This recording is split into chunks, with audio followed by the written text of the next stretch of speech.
നമസ്കാരം, കർമ്മ ന്യൂസിലേക്ക് സ്വാഗതം. പശ്ചിമേഷ്യയിലെ സംഘർഷങ്ങൾക്ക് പിന്നാലെ പാകിസ്ഥാനും ഇറാനും തമ്മിലുള്ള സംഘർഷം യുദ്ധത്തിന്റെ വക്കിലെത്തിയിരിക്കുന്നു എന്നുള്ളതാണ് ലഭിക്കുന്ന ഏറ്റവും പ്രധാനപ്പെട്ട വിവരം. ബലൂജ് ലിബറേഷൻ ആർമി പാകിസ്ഥാനെതിരെ യുദ്ധം പ്രഖ്യാപിച്ചിരിക്കുന്നു.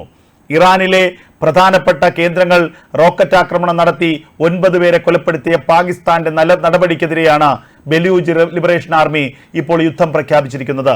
പാകിസ്ഥാനെ ആക്രമിക്കുമെന്നും തങ്ങളുടെ സഹോദരങ്ങളെ കൊലപ്പെടുത്തിയ പാകിസ്ഥാന് മാപ്പില്ലെന്നുമാണ് ബലൂജ് ലിബറേഷൻ ആർമി ഇപ്പോൾ പ്രസ്താവനയിൽ വ്യക്തമാക്കിയിരിക്കുന്നത്. പാകിസ്ഥാനെതിരെ നിരന്തരമായി ആക്രമണം നടത്താനുള്ള ഒരുക്കം ഇറാനും നടത്തുകയാണ്.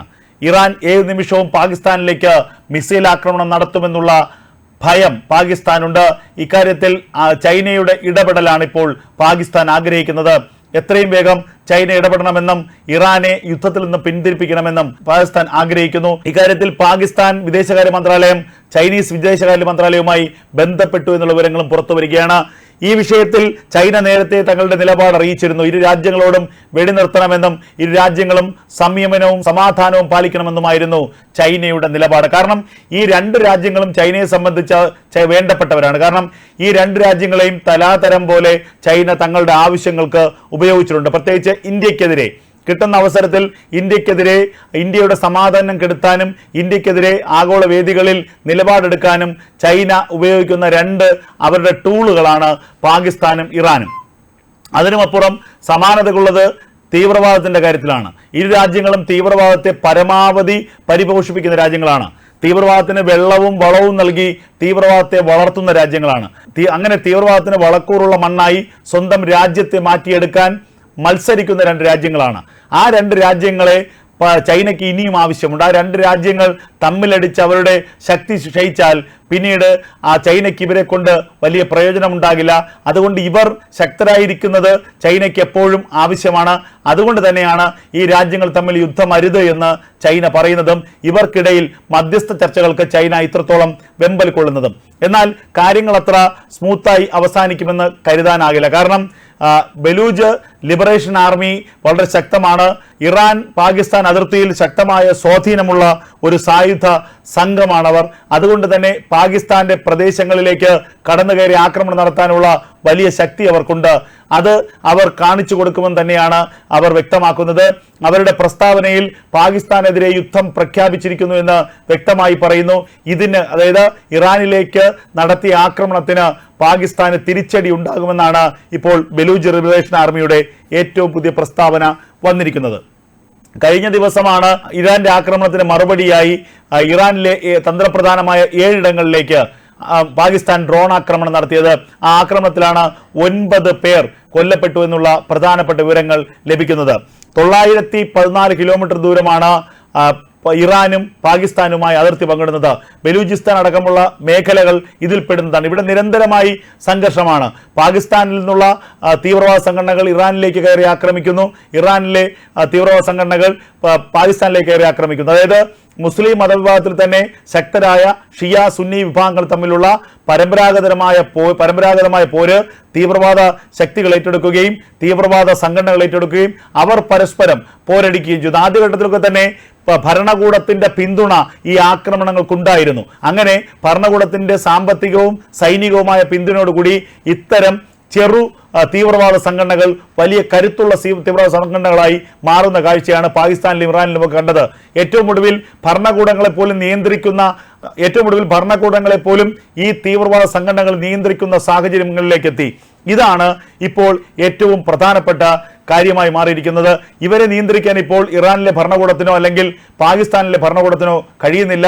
ഭരണകൂടങ്ങൾക്കപ്പുറം അതിർത്തികളിൽ നിരന്തരം സംഘർഷമുണ്ടാക്കുക എന്നുള്ളത് ഈ സംഘടനകളുടെ സ്ഥിരമായ നടപടിയാണ്. അതിന്റെ അനന്തരഫലമാണ് ഇപ്പോൾ പാകിസ്ഥാനും ഇറാനും അനുഭവിക്കുന്നത്. എന്തായാലും പാകിസ്ഥാനിലേക്ക് മിസൈൽ ആക്രമണം ഉടനുണ്ടാകും. പാകിസ്ഥാനെ തരിപ്പണമാക്കാനുള്ള എല്ലാ ശക്തിയും തങ്ങൾക്കുണ്ടെന്ന് ബലൂജ് ലിബറേഷൻ ആർമി പറയുന്നു. പാകിസ്ഥാന്റെ ആക്രമണത്തിന് ഇറാൻ തിരിച്ചടി നൽകുന്ന കാര്യത്തിൽ യാതൊരു തർക്കവുമില്ല. കാരണം 9 പേരുടെ മരണത്തിനിടയാക്കിയ ഒരു ആക്രമണം പാകിസ്ഥാൻ നടത്തിയത് രാത്രിയിലാണ്. ആ ആക്രമണത്തിന് പാകിസ്ഥാൻ തിരിച്ചടി ഉണ്ടായിരിക്കുമെന്നതിൽ യാതൊരു സംശയവുമില്ലെന്ന് ഇറാൻ വിദേശകാര്യ മന്ത്രാലയം തന്നെ വ്യക്തമാക്കുന്നു. എന്നാൽ ഈ സംഘർഷം ഒരു യുദ്ധത്തിലേക്ക് കടക്കാതിരിക്കാനുള്ള വലിയ പരിശ്രമങ്ങളിലാണ് ഇപ്പോൾ ചൈന ഏർപ്പെട്ടിരിക്കുന്നത്. മറുഭാഗത്ത് പശ്ചിമേഷ്യയിലാകട്ടെ സിറിയയെ വീണ്ടും ആക്രമിച്ച് അമേരിക്ക രംഗത്ത് വന്നിരിക്കുന്നു. സിറിയയിലേക്ക് അമേരിക്ക റോക്കറ്റ് ആക്രമണം നടത്തിയിരിക്കുന്നു. ദമാസ്കസിലുള്ള ഒരു ബഹുനില കെട്ടിടത്തിലേക്കാണ് അമേരിക്ക ഡ്രോൺ ആക്രമണം നടത്തിയതെന്നുള്ള വിവരങ്ങൾ പുറത്തു വരികയാണ്. ഇറാൻ ലിബറേഷൻ ആർമിയുടെ ഒരു രഹസ്യ യോഗം അവിടെ നടക്കുന്നു എന്നുള്ളതായിരുന്നു അമേരിക്കയ്ക്ക് ലഭിച്ച വിവരം. അതിന്റെ അടിസ്ഥാനത്തിലാണ് ഈ ബഹുനില കെട്ടിടത്തിലേക്ക് റോക്കറ്റ് ആക്രമണം നടത്തിയത്. ആ ആക്രമണത്തിൽ 5-ലധികം പേർ കൊല്ലപ്പെട്ടു എന്നുള്ള വിവരങ്ങളുണ്ട്.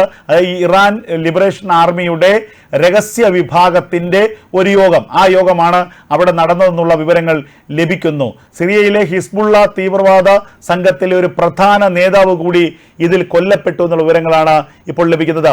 നമുക്കറിയാം, ഹിസ്ബുള്ളയ്ക്ക് സൈനികമായും സാമ്പത്തികമായും വലിയ പിന്തുണ നൽകുകയും ഹിസ്ബുള്ളയെ പോറ്റി വളർത്തുകയും ചെയ്യുന്നത് ഇറാനാണ്. അതായത് ഇറാൻ ലിബറേഷൻ ആർമിയുടെയും ഹിസ്ബുള്ളയുടെയും ഒക്കെ സംയുക്ത മീറ്റിംഗ് ആയിരുന്നു അവിടെ നടന്നതെന്നുള്ള വിവരങ്ങളും പുറത്തു വരികയാണ്. എങ്ങനെ ഈ ഇസ്രായേൽ ഹമാസ് യുദ്ധത്തിൽ ഇടപെടാം, ഇസ്രായേലിനെ എങ്ങനെയൊക്കെ ആക്രമിക്കാം, ഇതായിരുന്നു ഈ കൂടിക്കാഴ്ചയുടെ ലക്ഷ്യം. എന്തായാലും ഈ കൂടിക്കാഴ്ച നടക്കുന്ന ബഹുനില മന്ദിരത്തിലേക്കാണ് ഇസ്രായേൽ സേനയുടെ റോക്കറ്റ് ആക്രമണം ഉണ്ടായിരിക്കുന്നത്. ഇസ്രായേൽ സേന സിറിയയിലെ ബഹുനില മന്ദിരത്തിൽ ആക്രമണം നടത്തിയിരിക്കുന്നു. ആക്രമണത്തിൽ നിരവധി പേർ കൊല്ലപ്പെട്ടു എന്നുള്ളതാണ് ലഭിക്കുന്ന വിവരങ്ങൾ. ഹിസ്ബുള്ള ഈ ഒക്ടോബർ 7 യുദ്ധം ആരംഭിച്ചതിന് ശേഷം ഇസ്രായേലിലേക്ക് ഇടയ്ക്കിടെ റോക്കറ്റ് ആക്രമണം നടത്തുകയാണ് ഹിസ്ബുള്ള. എന്നാൽ ആ ആക്രമണങ്ങൾക്ക് അതേ രീതിയിലുള്ള തിരിച്ചടി ഇസ്രായേൽ കൊടുക്കുമ്പോൾ പിന്നെ കുറെ കാലത്തേക്ക് ഹിസ്ബുള്ള മിണ്ടാതിരിക്കും. സിറിയയിലെ തങ്ങളുടെ വടക്കൻ സിറിയയിലെ തങ്ങളുടെ ശക്തി കേന്ദ്രങ്ങളിൽ നിന്ന് നിരന്തരം ഇസ്രായേലിന്റെ അതിർത്തികളിലേക്ക് റോക്കറ്റ് തുടക്കുന്നു. തിരിച്ച് ഇസ്രായേലിന്റെ കനത്ത തിരിച്ചടി ഉണ്ടാകുന്നു. ആ തിരിച്ചടിയിൽ ഹിസ്ബുള്ളയുടെ നിരവധി കമാൻഡർമാർ കഴിഞ്ഞ ദിവസങ്ങളിൽ കൊല്ലപ്പെട്ടിരുന്നു. അതിനുശേഷം ഹിസ്ബുള്ള അല്പം ശാന്തമായിരിക്കുന്ന സാഹചര്യമാണ്. ഇപ്പോൾ ഇറാൻ ലിബറേഷൻ ആർമിയുടെ തെരഞ്ഞെടുക്കപ്പെട്ട അംഗങ്ങളും ഹിസ്ബുള്ളയുടെ നേതാക്കളും തമ്മിലുള്ള ഒരു സംയുക്തമായ കൂടിക്കാഴ്ചയാണ് അപ്പം ദമാസ്കസിലുള്ള ഈ ഒരു ബഹുനില കെട്ടിടത്തിൽ നടന്നു വന്നതെന്നുള്ളതാണ് ലഭിക്കുന്ന വിവരങ്ങൾ.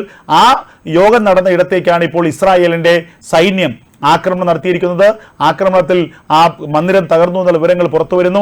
5-ലധികം പേർ കൊല്ലപ്പെട്ടു എന്നുള്ളതാണ് പ്രാഥമിക വിവരം. ഇത് ഇറാൻ സ്ഥിരീകരിച്ചിട്ടില്ല.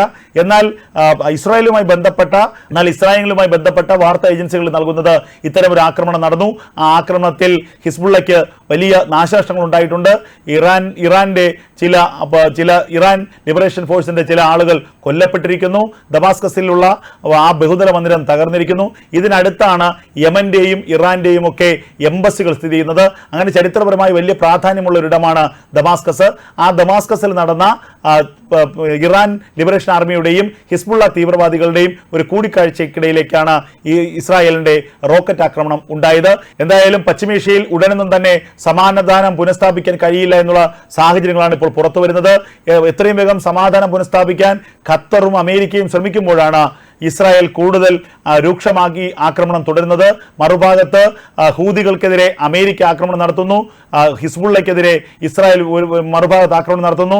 ഹൂതികൾക്കെതിരെയും ഇറാനെതിരെയും ആക്രമണത്തിന് അമേരിക്കയുടെ നേതൃത്വത്തിൽ കൂടുതൽ രാജ്യങ്ങൾ രംഗത്ത് വരുന്നു. അങ്ങനെ പശ്ചിമേഷ്യ മൊത്തത്തിൽ കലുഷിതമായ ഒരു സാഹചര്യത്തിലേക്കാണ് ഇപ്പോൾ പോകുന്നത്.